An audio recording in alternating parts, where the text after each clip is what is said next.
We're good. All right. And we're live.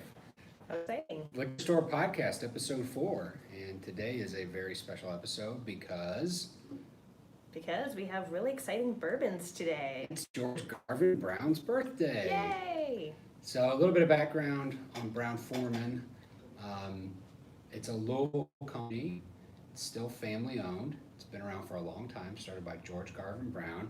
And his claim to fame was he was one of the first people to ever actually bottle bourbon and put a seal on it with his signature so people knew it was a mark of quality. Huh. So that's the deal with George Garvin Brown.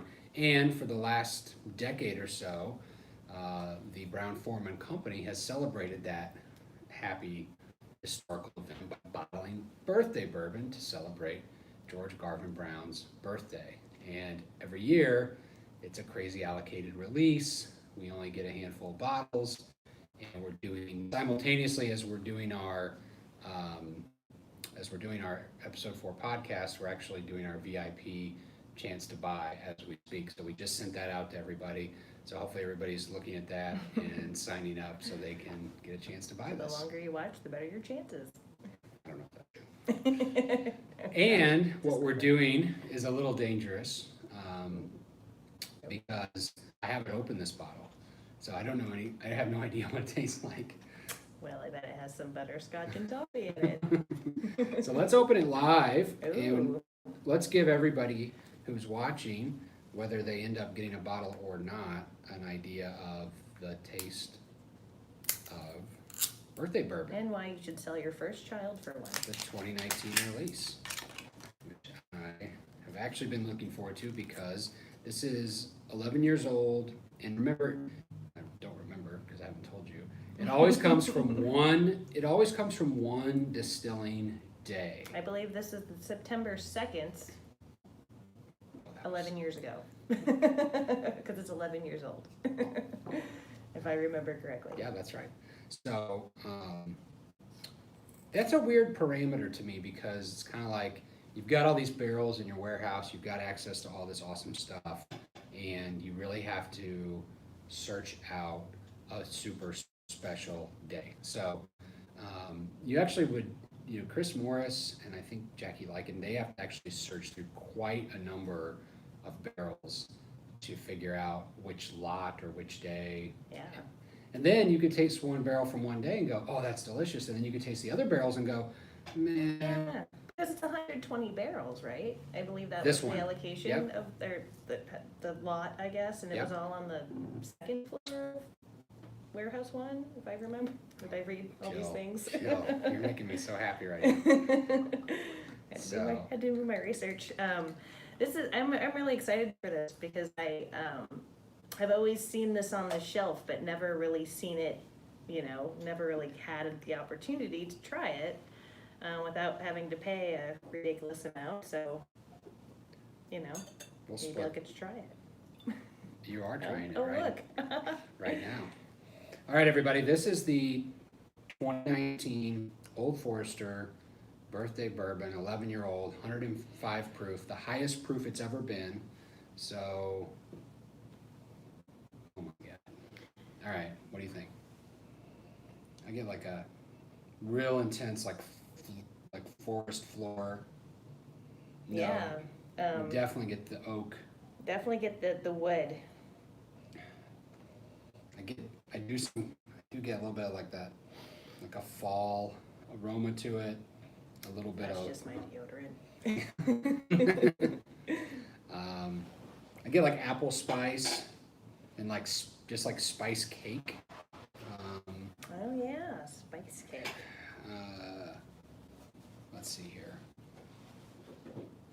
Yeah, I definitely get the orchard fruit, touch of the brown sugar, spice cake. Yeah, it's like that jelly goodness that you get in an apple crumble. I don't know what the technical term for that is. Yeah, I think the apple crumble is all about the crumble. The spongy goodness.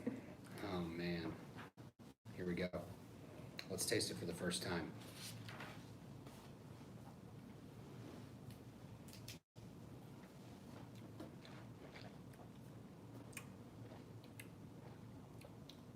Wow. Wow. Big whiskey. Oh, yeah.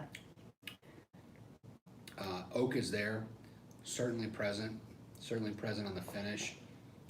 Big, like, brown sugar fruit note, right on the mid palate. Kind of just a little bit of sweetness on the entry, but not a lot. I get a little bit of burnt orange peel, too. Yeah. Definitely the toffee butterscotch, but this is really kind of rich on the oak side of the spectrum to me. Oh, man. So this would be like this is probably the closest Brown-Forman release to like some of the George T. Stagg releases that are out there. This is massive. And yeah, this is a pretty big whiskey. Unfortunately, there's just not much of it out there. Ah, man, it's so good. Yeah, this is certainly one that you want to choose your friends that you share. I'm gonna take another sip here.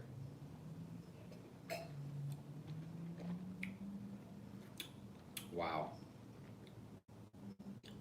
That is going to be highly coveted because it's just that good. And look, you know, we had a friend's eyes out. You know that. Look, we had an episode, you know, a few weeks ago. I'm saying Old Forester 100 proof. Old Forester 100 proof. Go try it. Yeah. It's really good. It's a go-to for me. Go buy one of those bottles. If you're not a lucky VIP can get a bottle of this, go get Old Forester 100 proof. Why not? It's out there. It's available. It's easily purchasable, and it's good. But this is just out of this world, knockout whiskey. And I'm really happy. I don't know why we sampled this bottle. That's $150 down the drain, but you know, sometimes I feel like it was research. Sometimes you gotta do what you gotta do. Research for me. All right, there we go. I finally had the birthday bourbon. There you go. You've had it. Yay. Okay, let's grab one more glass here. All right. And while we're on the subject of whiskey, big, massive, fun, allocated, you're never going to see it in your lifetime whiskeys, let's move on to the Parker's Heritage release for this year. This is pretty exciting, everyone. This is a double whammy. I'll let you open that. Oh, yay. Since it's over by you, and I will definitely... I'll just open the donuts. I'll definitely break all the bottles. Okay, everybody, so this is the Parker's Heritage. This is the 2019 release, and it's an 8-year-old rye that came from heavily charred oak barrels. So this is equally, if not a little bit more rare than the Old Forester birthday bourbon. So there we go. I'll let you... No, please pull away. Right. do the honors. So obviously, Heaven Hill produces Rittenhouse Ride, which is their standard 4-year bottle and bond rye. It's a go-to for a lot of people. It's a favorite for like a little bit of a drier style Manhattan. I myself prefer the 95% MGP rye for my Manhattans. It's my preference. Doesn't make it right or wrong, but a lot of people love the Rittenhouse bottle and bond. So that's like a 4-year-old. This is 8-year-old in heavily charred barrels. So this is basically double the age. Oh, okay. Sorry. This is basically double the age of a regular Rittenhouse release by Heaven Hill. And the thing about these ryes, so this is not, again, this is not like the crazy pine forest MGP style rye, which I like. Okay, I like. It's almost like a barrel aged gin. It's that much spice on it. That's not what Rittenhouse is all about. No. Rittenhouse and like the Jim Beam / Knob Creek ryes, these are more in the bourbon style. They're relatively low percentage rye or barely legal rye. And yeah, this one has a much more subdued nose. okay, what's the proof on this one, Jill? I haven't seen it yet. This is, I remember, it's 105, which is actually, I think, their highest proof of this yet. Okay.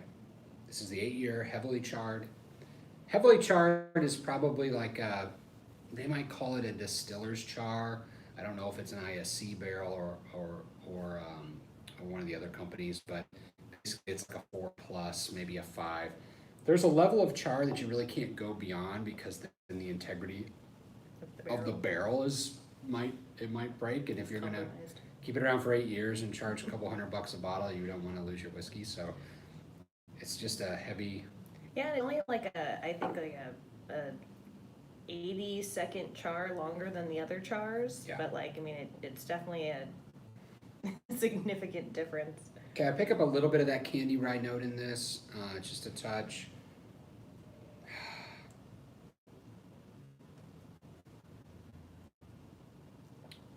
What do you think?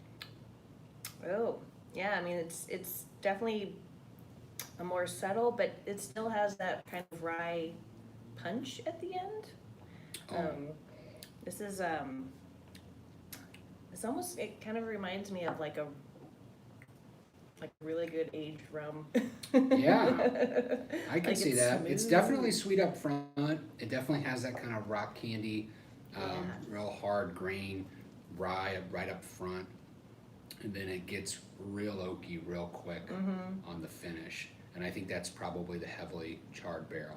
So I'm not sure what who the whiskey drink. I'm not sure the audience for this particular whiskey is. I mean, I know we'll sell every bottle we have. I'm not worried about that because it'll be a collector's item. But if it's for rye drinkers, it's not particularly rye-like, and if it's for bourbon drinkers, it's real oak driven on the finish. So, but it doesn't necessarily have the balance of sweetness that a bourbon, like the Old Forester that we just tasted, which has got a lot of oak, but it's balanced out by this kind of big, juicy, fatty kind of sweetness to it right up front. Yeah. I don't know. Yeah, it's interesting. It's definitely kind of a like a Sunday night in front of the fire kind of a rye. It's a little bit more mellow, easy, like Sunday morning kind of stuff. stuff. Still 90 degrees outside. Yeah. Willing the Indiana winter to come, I don't know. It would definitely hold up really well with because it has that kind of dryness to it. I think it would go really well with like a cigar or a pipe, if anybody still smokes pipes. But well, we're not vaping. Yeah, it would not go well with the strawberry vape. We're not going to vape. So yeah, gosh, that is really okay. Let's give that one more try. Okay. Wow, I mean, these are two completely different whiskeys. I mean, this is really interesting. So I remember the Rittenhouse. There used to be like a 21 year and a 25 year. I mean, we had them for like a handful. It was like right before the big whiskey boom. You could get a Rittenhouse 21 or a Rittenhouse 25, and then at some point it kicked in and just like that totally disappeared. So remnants of that, but obviously those whiskeys were so old that the leather notes were just insanely intense. And this doesn't have quite that. There's still a little bit of freshness here on the mid palate, kind of a little bit of that green forest note that I think I'm tasting in the finish here. But yeah.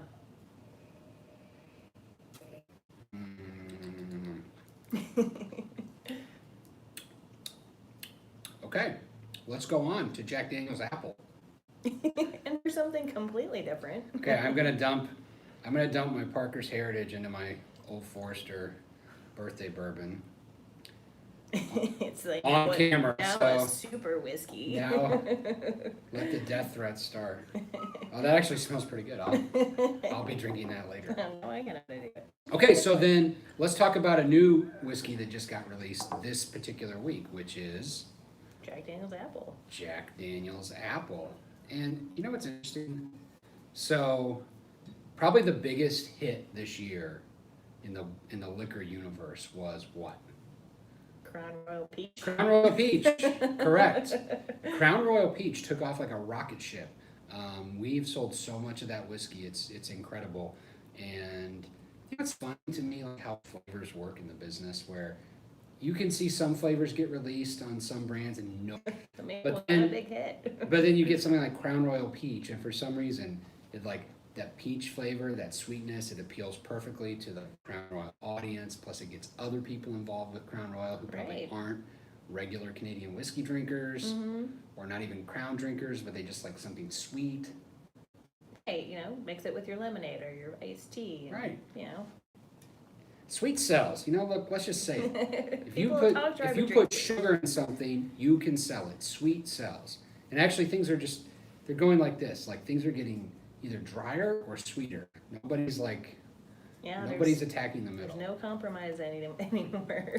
Okay, this is another one that I haven't opened yet, so I'm tasting this fresh. So I have to admit, I'm a little bit of a Jack Daniels fan. I will tell you that. Just regular old black Jack Daniels. You know why? It's consistent. It's like a McDonald's French fry.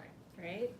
Sometimes you just need to eat a McDonald's French fry, and they're good. Yeah. I mean, it's okay to admit they're delicious. They made them that way. Yeah. Yeah, my daughter had a McFlurry the other day, and I was like, oh, I'll just take a bite. I'm like, holy shit. Stole it from This her. McFlurry is so delicious. They've engineered this food to go straight into my body. It's so good. Anyway, so Jack Daniel's Black, why do I like it? It's woodsy. It's got this kind of like banana tropical fruit forward note on the nose. It does have this kind of rustic woodsy quality to it that I've always liked. And Jack Daniels is like a memory because a lot of times people try it when they're younger, or they'll smell it, or they'll see it around, and it's just kind of there. That's a great thing about big brands like that. They become a part of people's lives, and they become more than what they are. Jack Daniels is certainly that. Well, I worked at TGI Fridays, and we had a whole Jack Daniels menu. So I was kind of a little bit turned off by Jack Daniels then. But I'll tell you what, I was in Chile, and it was the only American whiskey they had at this particular bar, and I drank a crap ton. Yeah. Yeah, and that's the other thing. It's like Budweiser in London. I mean, you can always get a Budweiser in any pub in London, and you can always get pretty much a Jack Daniels in any bar in the world, and that's a great thing. And Jack Daniels happens to be owned by Brown-Forman. Oh. So if you are a huge fan of Old Forester, just know that the Brown family, Forman was really only part of the company for 3 years. It's been mostly the Brown family, who, they do a variety of things in Louisville, including owning expensive racehorses and things like that. Because I feel like that's a thing.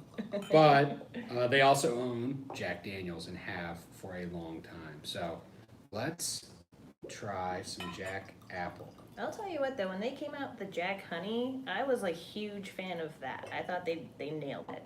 So I'm excited to try the apple. This will be hitting our stores a week and a half from now. So if you're a Crown Peach fan, not next week, but the week after, go out and grab some Jack Apple. And Crown Apple was like 3 years ago.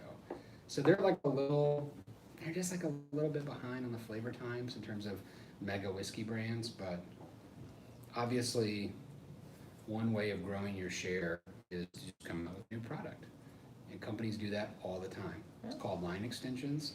And it's always their footprint? No, it's follow the leader. So like if somebody is super successful, and we were talking about this with White Claw, if somebody is super successful with the hard seltzer category, we will see ad nauseum hard seltzer after hard seltzer after hard seltzer from every company. Right. Because Miller Coors will look at it and they'll be like, oh, damn it, VP. We got to get a hard seltzer. Go get me a hard seltzer. And they're all not created equal. I found that out yesterday. Yeah, some are better than others. Okay. I get like a hint of apples on the nose here. Yeah, I mean it's kind of like a Honey Crisp kind of an apple. Just a hint, just a sousant, if you will. Okay, so basically it smells like whiskey. Smells like an apple factory. Which is an R. Kelly album. Just kidding. All right, this is the new Jack Apple. We're tasting it for the first time. I don't believe these are bottled at any proof, and I am correct. Probably these are best. bottles at 70 proof. 70 proof. So there's Jack Honey, Jack Fire. Jack Fire, which is also very good. And now Jack Apple. And I'm just guessing that they will want us to put on our Halloween displays Jack Apple and Jack Fire. I could get behind that. Like a cinnamon apple. I'm gonna have to take that or Friday off though. apple and honey. Yeah, I can see it happening here. So, Apple honey fire. all right, let's taste it.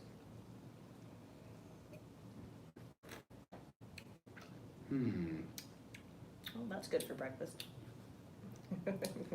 Yeah. I mean, there's very little bite to that. I mean, it's perfect for lots of caramely things going on. You know what? It tastes like Jack Daniel's with some apple. And that's the deal. So, tastes good, tastes sweet, it's easy to drink. That's the whole point. That's what it's designed for. It gets you to where you want to go. And that's exactly what it is. I can see this mixing well with, I would think ginger ale would be really good with this. Oh, yeah. Like an apple ginger kind of a spicy and a sweet thing going on. Even like ginger beer, if you wanted something a little more bite to it. Kick. It might be good. But Jack and Coke, like an apple Coke. Well, I can see the tech sheet now. It's going to have all these things on it. That's just how it's so many be. recipe cards. All right, so that's the new Jack Apple. That'll be available here in about a week and a half, and excited for that launch. If you're just joining us, we have already reviewed our Old Forester birthday bourbon because we just sent out our email to VIPs to sign up for our lottery fold at 105 proof. It's the highest proof ever of an Old Forester birthday bourbon release. Ever. And it's got to be up there. It's probably in my top 5 for the year. It's a stunner. It's really, really good. It was really good.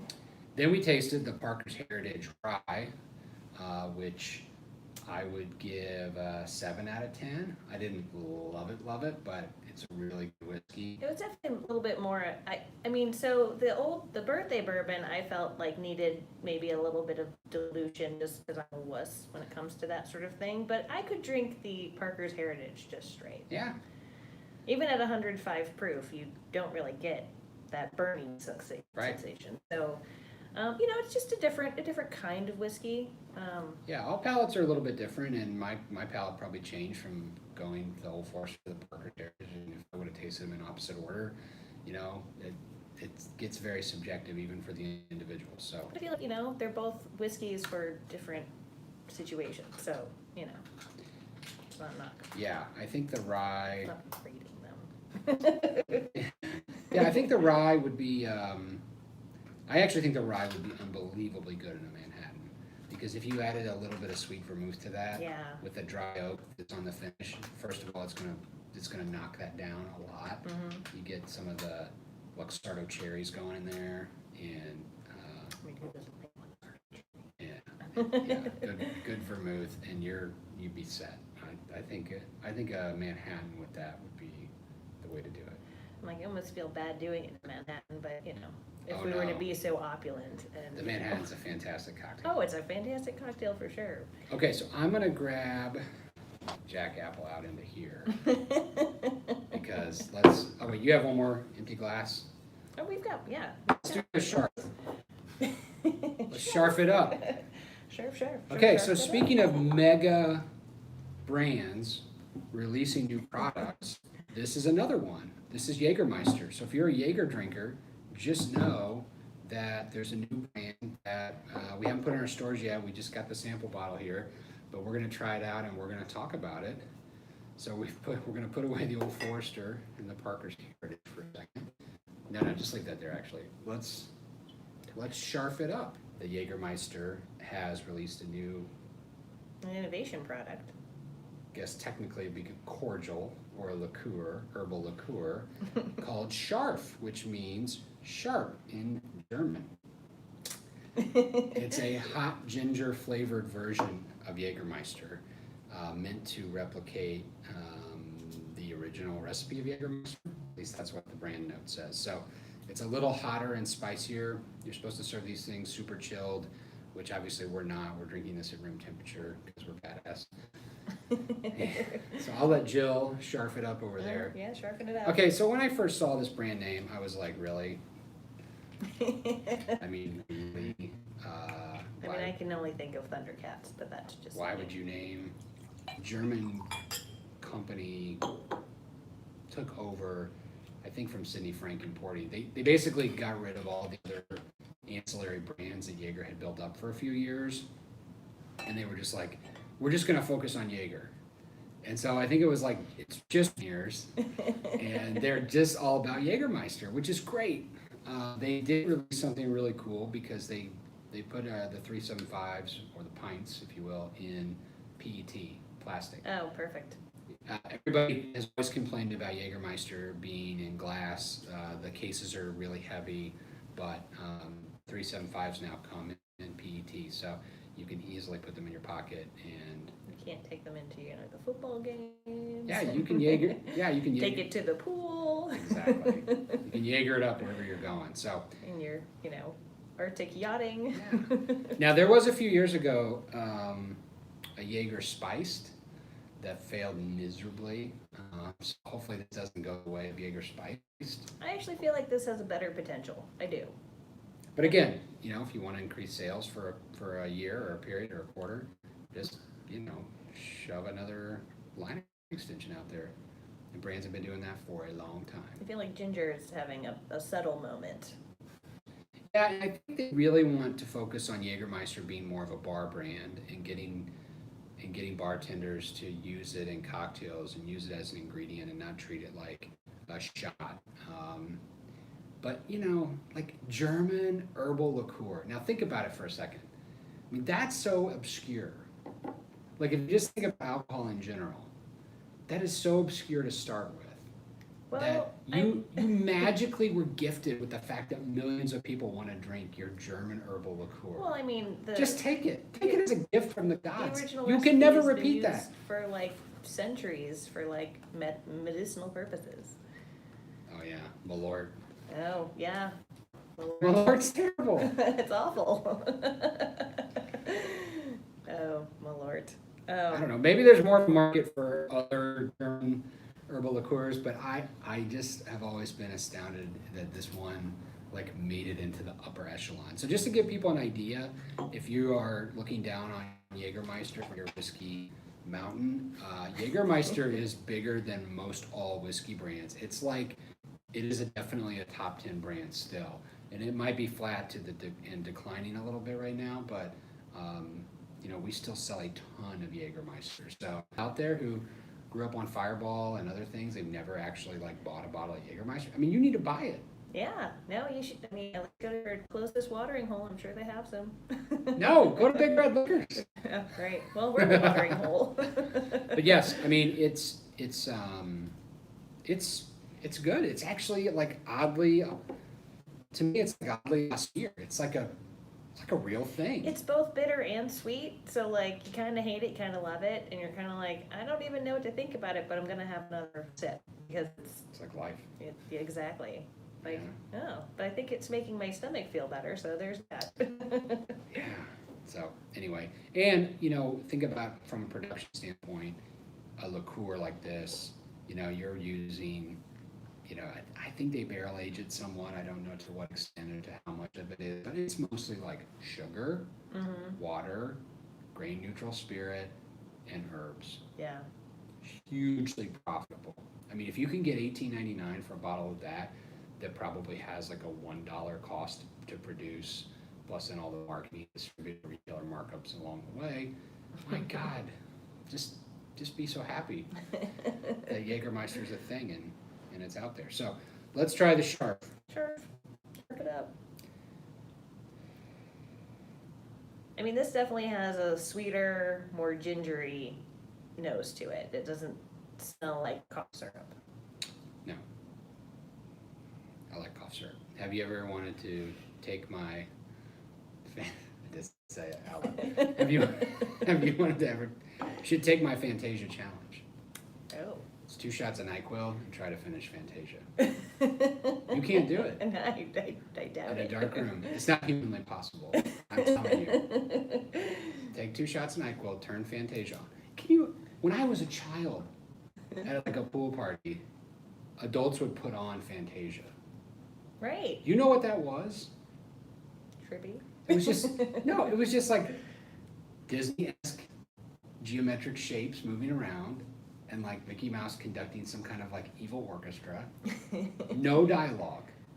Right. I mean, it was like... What have we come to now? with Fortnite and all this bologna sandwich?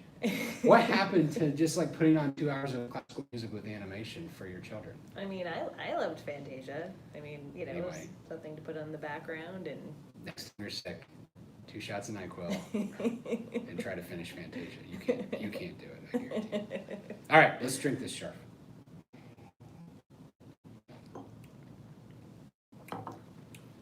See what's sweet and spicy.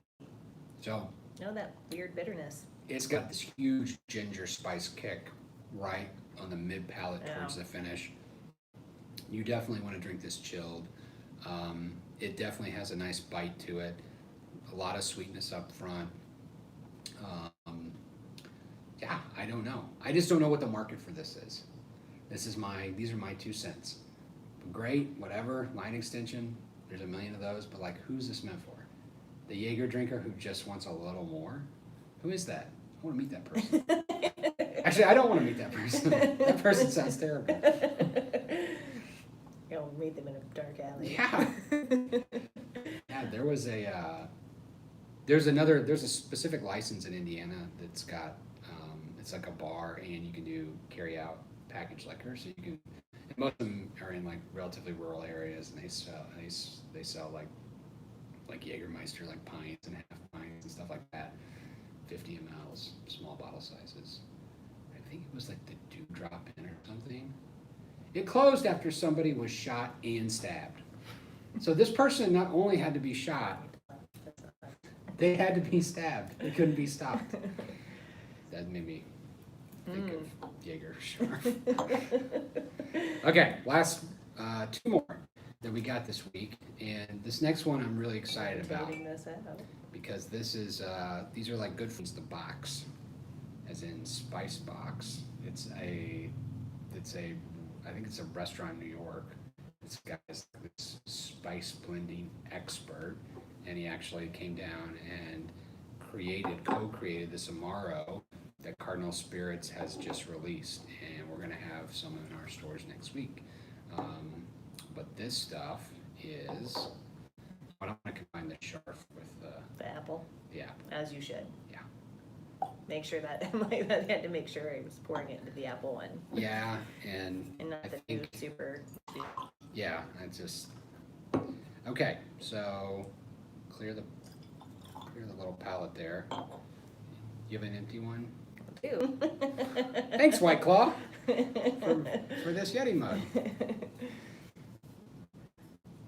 Good thing it's alcohol. I don't have to, Good thing it's Everclear in there. Well, that's how we do. All right, Bois. This is an American Amaro. And Amaros typically are what? They could be aperitifs. They could be digestives. You can have them neat during a meal. It's an Italian thing, so it's basically like... It's an aromatized wine. Aromatized, yep. It's an herbal... Yeah. It's herbal, wine-based, herbals, bitter moments in it. I wish I would have known that. I would have been like, I can't have this. So, I think the deal with Amaros in Italy, like a lot of things, like the wine, like the food, it can be very regional.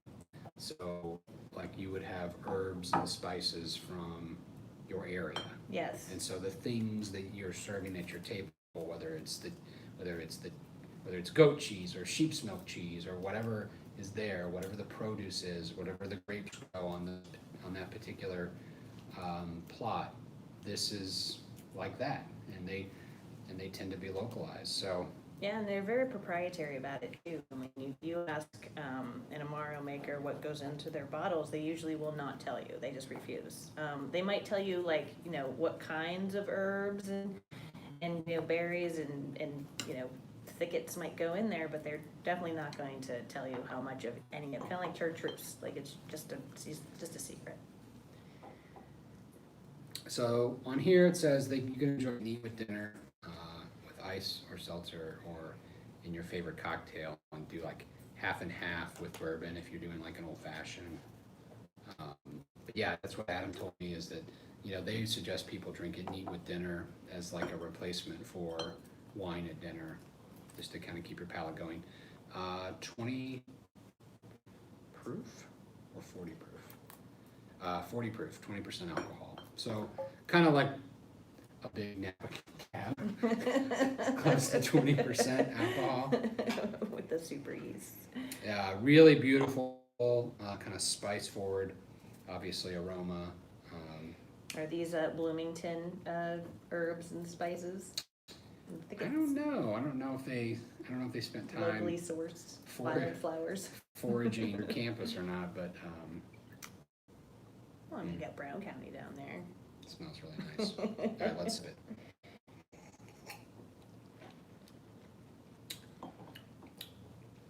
Yeah, that's just like super easy to drink. It's meant to just kind of be really refreshing on your palate, not overpower it. Mm-hmm. I mean, that would taste and really. And it's not even too bitter, which is surprising because Amaro means bitter. So yeah, it's light. It's light and refreshing, and it's a nice take or version of that style. And I'm glad they're doing it. It's a beautiful bottle, great design, and this will be available at some of our finer Big Red Liquors really soon. Way to go, Cardinal Spirits. Yeah. Okay. Do you want to talk about this wine? Sure. So this is a find that we came across on one of our many adventures. It's Bodegas Ego Go Roo 18M. I know that just sounds like a whole bunch of sounds coming out of my mouth. But this is a really great producer in Jumilla, Spain, which is in the southeastern part of the country, kind of near Sherry Country. It's really hot there. It's a pretty punishing climate, super hot in the summer, very cold in the winter. They're actually really well known for Monastrell. These grapes get so hot, so ripe, so juicy. Yeah, Monastrell is found mostly kind of in the southern Rhone, and it's used a lot for its color and its structure. Actually, some of the Provence appellations use it as well. It's just a really wonderful wine. But anyway, so we have this one. It's 80% Monastrell, 20% Cabernet Sauvignon. It is probably one of the biggest over-delivering bottles of wine that we have in our stores. It is just monstrous. It's spicy. It's got some of that like blackberry jam in the beginning. It's got some peppery spices to it as well, and a really nice long-lasting finish. It's been aged in American oak for 18 months, so it has some fun vanilla spices to it. So it's kind of like sweet and like bacon spices. Yeah, this is just a really great fall wine. Just get some lamb, get a ribeye. It's so massive.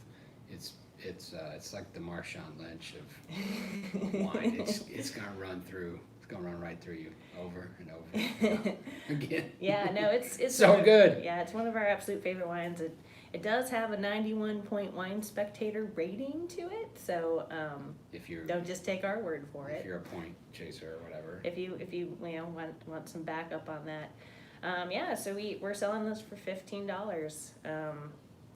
Yeah, it's a beautiful wine. It should be like 34. And you can find. I mean, anytime you see Monastrell, I always tell people give it a try because that grape in lots of different regions produces like consistently big wines that over deliver. Now you could probably criticize some folks for making flabby wines, or they get too big or out of control and they're not controlling fermentation and there's just too much going on. But a lot of times it's, for the most part, if you like Cabernet and you're just like, oh, I only drink Napa Cab. If you're one of those people like, I only drink Napa Cab, this is a way to branch out and still get really satisfied. Yes. With how big and juicy the wine is, mm-hmm. And it's you'll love it. Trust me. It won't have like the silkiness of Napa Cab. No. But that silkiness is like. It's like a silk shirt, yeah. like on a guy. It's a bad. Like in the late 90s. It's a bad. Yeah, sometimes Napa Cab can be a little too silky. So, it's good to get something just like big and earthy and fun like this, I love this wine. It'll wrestle your tongue a little bit, but I think that's what a good amount of wine drinkers really enjoy is they wanna be like challenged with the flavors, and this is just one of those wines that just hits the mark every single time. Yeah. So Good. go the one with the guy on it. Yeah. The Go Roo. Yeah, weird name, weird label, delicious wine. Yeah. All right, so the last thing I'm going to try is this combination of Parker's Heritage and Old Forester Birthday Bourbon Let's see what the super whiskey that we've created. That I poured in there. This would be a high rye, half rye, Old Forester, nice half and half. Snake bite. Dude, I've never ordered one. Guinness Insider. Oh, okay. Oh. Never. I always see those and I'm like, oh, I should do that. I wish I was a fun-loving Sounds person. like a stomachache. But then I look at it and I'm like, I don't want to be a fun-loving person. I'll just have a Guinness. I'll just have the Guinness. Right. Okay, let's try it. Mmm. Oh my God, they're both so good. I think the combination is better than the sum of its parts. Yeah. You may have come on something. Delicious. I love it. Well, Jill, it's Friday. We had a fantastic week this week. I gotta go see Willie Nelson. You're going to Willie Nelson tonight. I am. I am going to go pick up my children and care for them until tomorrow at noon. As you should. And then when Lori gets home, I'm out. Deuces. Deuces. No, it's great. It's been hot here, unseasonably warm through this part of September. So It has been. we're selling a lot of beer, and that's fantastic. I feel like the fall is coming though. I think on Monday. So Yeah, fall and the fall releases. So we were getting fall-like whiskeys and Amaros and big red wines, and this is a great time to be in the liquor business because a lot of the special releases happen this time of year, and the new items and the VAP packs, like the plastic with the glasses. It's always. I was a fan of the VAP So packs. perennial. It's really fun, and it's just a great time to be in the liquor business. Everybody who comes in the store is usually in a pretty good mood, and they're getting ready to celebrate with family and friends, and it's just nice to meet people when they're in a good mood. That's right. That's right. I mean, it's not like we're at the customer service desk at a grocery store. Right. Exactly. Thank God. All right. Well, that's it for this episode, and thanks everybody for joining us live. If you're one of our VIPs and you've been watching, make sure that you put your name in for a chance to be drawn for one of these Old Forester Birthday Bourbons, and we'll be back next week with episode 5 of the Liquor Store Podcast. Cheers. Yeah, cheers.